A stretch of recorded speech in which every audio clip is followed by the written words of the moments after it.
Caroline Seger, nu ska du slå det där rekordet i alla fall. Vad har du för tankar? Det ska bli otroligt kul. Det har jag sett fram emot det länge. Och att äntligen få göra det här. Nu är inte laget fortfarande uttaget. Men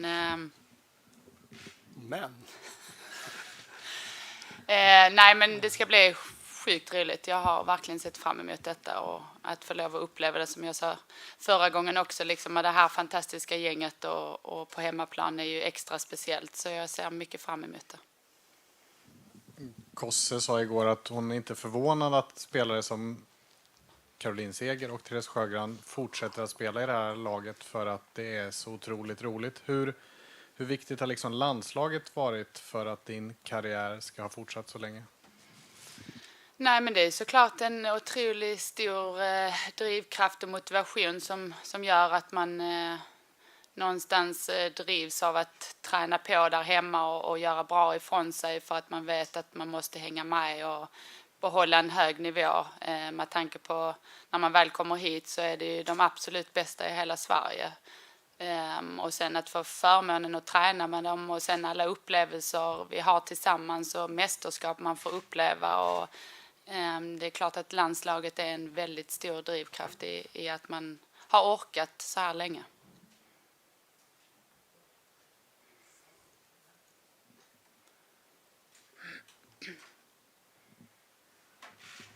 Ja, till Magda, 69 landskamper för dig i all ära, men vad säger du om tjejen som sitter bredvid dig och vad är det som gör att hon sitter här med 214, snart 215 landskamper?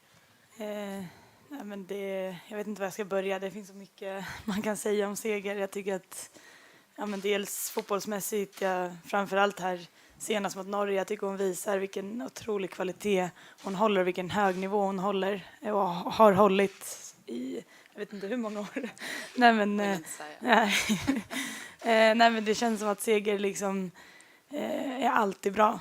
Aldrig sett henne göra en dålig match. Jag tycker hon håller en extremt hög nivå fotbollsmässigt, men sen personlighetsmässigt hur hon får alla spelare i laget att känna sig inkluderade, känna sig viktiga, känna sig sedda. Liksom en sann ledare på det planet och en väldigt stor inspiration och förebild har han alltid varit.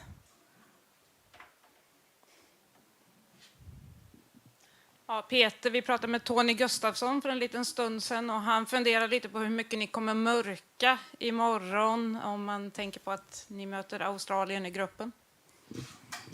Ja, det kan han ju fundera på. Så att jag vet inte, alltså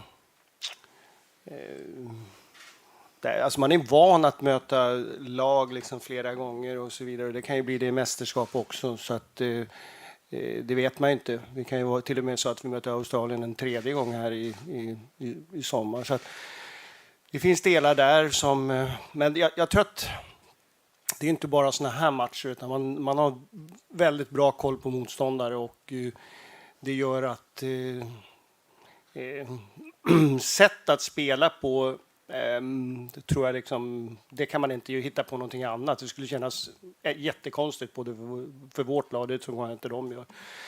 Det som konkret kan vara någonting, det är liksom en av Tonys specialiteter och som en av våra kanske, och det är fasta situationer. Där kanske man, men det gör man egentligen till varje match. Man skapar på sig ett paket vad man ska göra. Så att det skulle förvåna mig mycket om både de eller vi gör saker som vi exakt kommer att göra i fasta situationer som är kanske den största strukturen i spelet fotboll. Annars så finns det liksom inget tanke där när det gäller laguttagning eller något här, utan vi jobbar för att egentligen fortsätta se mycket av de intentionerna som vi har haft. Att fortsatt bra självförtroende i att spela den fotboll som vi vill göra. Caroline, vi fortsätter prata landskampsrekordet. Fridolina Rolfö var inne på att det är något ni har pratat om på spelarhotellet också, att du har gjort varenda mästerskap sedan 2005. Vad är egentligen ditt eget bästa minne från de här snart 215 landskamperna? Alltså det är så svårt att välja. Liksom, där finns ju både ups and downs såklart. Men mitt absolut, alltså jag tror att eftersom det är så färskt i minnet, det är ju liksom 2019. På sättet som vi spelar fotboll och hur stor fotbollen blev, eller den växte ännu mer, och kvaliteten, och sen att få vara där och uppleva det liksom på plats med massa fans och sen få lov att ta med sig hem ett brons. Jag tror att det är svårt att alltså jag kan ju tänka tillbaks på många mästerskap, men det är nog mitt absolut bästa och mitt favoritmästerskap. Vi tar en följdfråga där. Och går det att jämföra känslan efter VM 2015, som ju också då blev Sjögrans sista VM, och VM-minnet du själv refererar till nu 2019?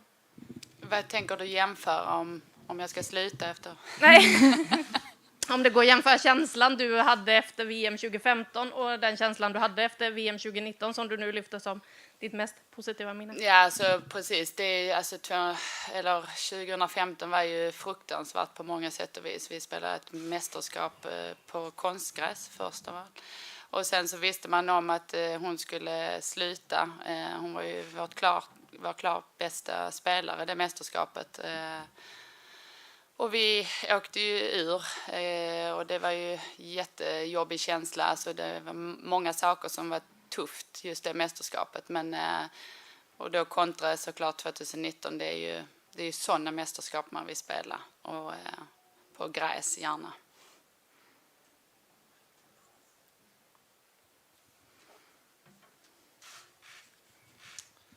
Magda, jag är ledsen, det kommer bli mer frågor om seger nu. Men Det gillar jag att prata. Bara fortsätt. du har ju som sagt gjort 69 landskamper. Om du gör lika många som Kosovare Asllani har gjort, nu 147, då passerar du precis de där 215. Det som Asllani pratade om, det är så himla roligt att spela i det här landslaget. Gör det att du också ser dig själv spela så länge du bara får det här landslaget? Ja, absolut. Alltså det är ju ingen, vad ska jag säga, det är inte så att det är någon slump att vi pratar om hur fantastiskt det är att spela i det landslaget, och det gör vi varje läger. Det känns nästan som att det börjar bli en liksom klyscha eller något vi bara säger, men det är, man blir nästan lika chockad varje gång man kommer. Hur underbar stämning det är, vilka fantastiska tjejer, vilken homogen grupp det är. Tillsammans med ledarna, vi alla strävar åt samma håll och har samma tänk. Så att det är liksom, ja, det känns, på något sätt känns det som man är på semester när man är här, för man liksom slappnar av på ett sätt som är helt fantastiskt, och man kan bara fokusera på det man älskar, vilket är att spela fotboll. Så att jag känner ju så som jag känner nu, absolut. Jag vill spela så många landskamper jag bara kan och bara får, så länge jag är tillräckligt bra. Så att nej, det är en fantastisk känsla att komma hit, verkligen.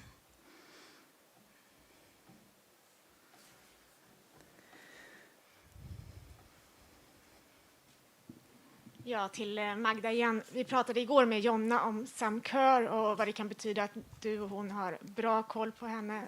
Vad tänker du kring det inför imorgon, men också inför OS-mötet? Ja, men absolut. Jag ser ju henne dagligen, möter henne dagligen på träningarna. Är en fantastiskt skicklig fotbollsspelare. Hon är väldigt mångfacetterad. Hon är väldigt duktig i djupled, men också duktig i targetspel och stark, duktig på huvudet, snabb. Så hon har många strängar på sin lyra, och det är väldigt, absolut en fördel att jag känner till henne, men det kommer fortfarande bli svårt att spela mot henne oavsett. Och till Caroline, inför herrarnas EM-premiär ikväll så pratas det om värmen i Spanien. Ni kommer få kanske ännu varmare i Tokyo. Hur förbereder man sig bäst på det, och hur tror du att ni kommer påverkas av hettan? Nu har vi ju pratat lite om det här i veckan, och vi har ju ett medicinskt team som tur är förbereder och försöker skapa de bästa förutsättningarna för att vi ska vara väl förberedda. Det pratas om värmerum och det pratas om kylvästar och kepsar och slash, om ni vet vad det är. Har ni ätit någon gång? Kom igen, Lisa. Men så att vi försöker ju liksom förbereda oss så mycket som möjligt. Utlandsproffsen ska ju ha ett litet läger inför där och jag vet att det har pratats en del om varmrum och så. Så jag tror att vi är vana vid, det är inte första gången vi spelar ett mästerskap i värme. Det är klart att det är på olika sätt. Vi var i OS i Rio och det var också otroligt varmt så jag tror att vi kommer vara förberedda och vi har förutsättningar till att göra det bästa av det läget. Seger, vet du hur du ska firas imorgon efter matchen? Nej, det vet jag inte. Har du något? Peter och Magda, har ni bestämt hur ni ska fira seger utan att avslöja någonting när hon sitter där? Ja, man kan säga i min roll här så kan man ibland delegera saker och det är jättebra. Så att någonting delegerat blir det säkert. Men jag ska fokusera på match och fasta situationer och sånt. Och sen blir det säkert något trevligt.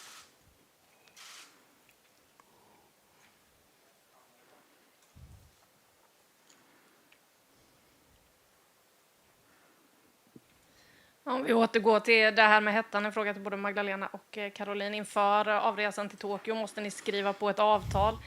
Det behöver man alltid göra inför OS. Det som är nytt inför det här är att ni ska skriva under på att ni är medvetna om riskerna att dö under OS på grund av covid-19 och värmen. Vad tänker ni om det? Vill du svara först? Nej, men som Seger sa, vi är medvetna om värmen och vi har pratat om värmen. Och vi kommer göra allt vi kan för att hantera värmen. Ser ni på att ni kommer behöva skriva under ett avtal här där ni skriver under då på att ni är medvetna om de riskerna som finns både med värmen och coronapandemin? Är det ett avtal som, alltså att man är medveten, alltså man skriver på att de kommer inte göra någonting för en eller vad tänker du? Ja, men jag vet bara att det är SOK som har sagt att ni ska att svenska idrottare ska skriva under det här avtalet inför avresa till Tokyo. Något avtal som alla deltagare skriver under där det bland annat då ska vara att ni är medvetna om riskerna som finns med att åka till Japan. Ja, men alltså det känns ju inte jättedramatiskt. Alltså det låter ju väldigt dramatiskt såklart att skriva på ett avtal att du är medveten om att du kan dö. Men jag tror inte att det är så farligt om jag bara nu svarar på den frågan. Så det är ingenting vi har pratat om eller funderat över. Så det känns inte jättedramatiskt för tillfället.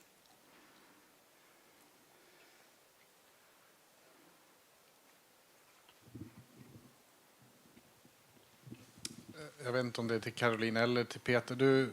Jag kanske har missat det, men du nämnde något om att utlandsproffsen skulle ha något läger, värmeförberedande läger eller vad man kan säga. Vad var det för något? Nej, men vi håller på att förbereda, det är inte riktigt klart än så att vi får ju kommunicera ut det när det där. Men tanken är ju att, nu kan man säga proffsen, de som spelar utomlands har ju också väldigt olika säsong. Några har slutat för några veckor sedan och några har ett par omgångar kvar och så vidare. Så att då är ju tanken att kunna få liksom gruppen liksom lite mer sammanhängande här och då finns tankarna på att ha en uppstart med de spelarna. De allsvenska spelarna spelar ju in till onsdagen, torsdagen innan vi åker och det är inte heller riktigt klart vilken dag det blir och så vidare. Så att då håller vi på att kolla på det så att vi kan få träna fotboll med en del av gruppen av de här som ska åka.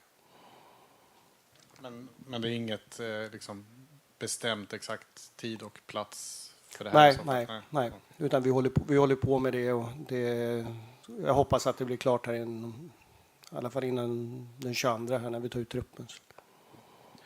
En sportslig fråga inför imorgon då, Caroline. Det är en väldigt speciell match när det gäller rekordet, men en av liksom sakerna som lyfts upp med dig är att du alltid förbereder dig till 100% och så klarar du av att helt tänka på det här som en match i mängden. Det måste jag. Alltså det har ju varit tillfällen under ens karriär som också har varit speciella på andra sätt. Så att det förutsätter jag att jag gör och att jag lägger fokus på det som är viktigt och det är matchen. Att vi ska ut och spela bra fotboll och göra en bra prestation och sen allting runt omkring som har varit kring detta. Det får vi vänta till efter och när matchen är spelad så är den gjord och då är det ett streck i protokollet. Man kan bara lägga till det liksom att vi pratar väldigt mycket liksom om alltså att känslor och allting som är, oavsett vad det är så ska man kunna prestera ändå. Rasmus som är vår fotbollspsykologiska rådgivare, men det är något mantra vi har haft ända från början. Att vi är människor, man har olika känslor hela tiden, men man kan ändå agera, man kan ändå göra aktioner. Så att det är inte så att man behöver låsa in känslor, utan det är sånt som dyker upp. Acceptera det, prestera ändå. Så att, och det kommer Seger att göra imorgon, det är jag helt övertygad om. Jag vet inte vilka känslor hon har, men att hon kommer att prestera, det är jag helt övertygad om. Ja, Caroline, det är ju som det har pratats mycket om Therese Sjögrans rekord som nu ryker. Häromdagen skämtade du också om att du hade varvat Jakobsson och Aslani till Rosengård. Behöver hon oroa sig för att sportchefsjobbet också är i fara? Nej, det behöver hon inte. Det är helt och hållet hennes och hon får lov att sitta där ett par år till. Jag är ju inte klar riktigt än så får vi se vad som händer sen. Det är många som behöver oroa sig för sina positioner när jag slutar.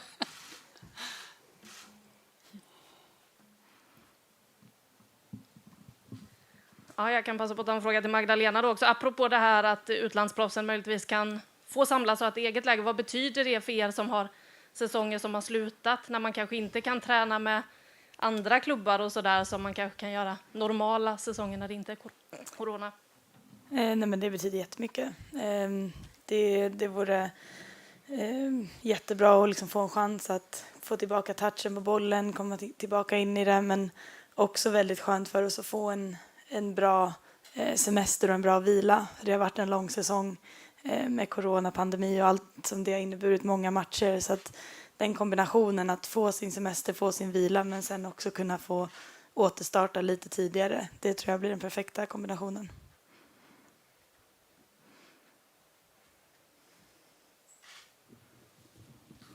Caroline, om du någon gång slutar spela i landslaget, ser du dig att ändå vara en del av det på något sätt just för att du trivs så bra här?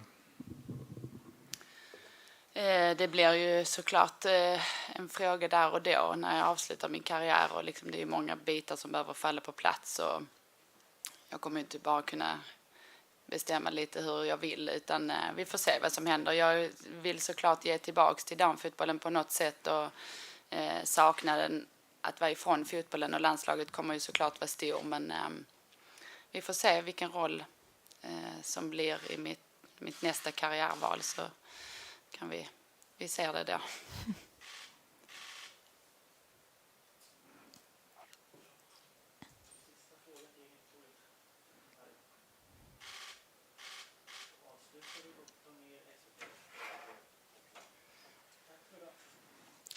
Tackar.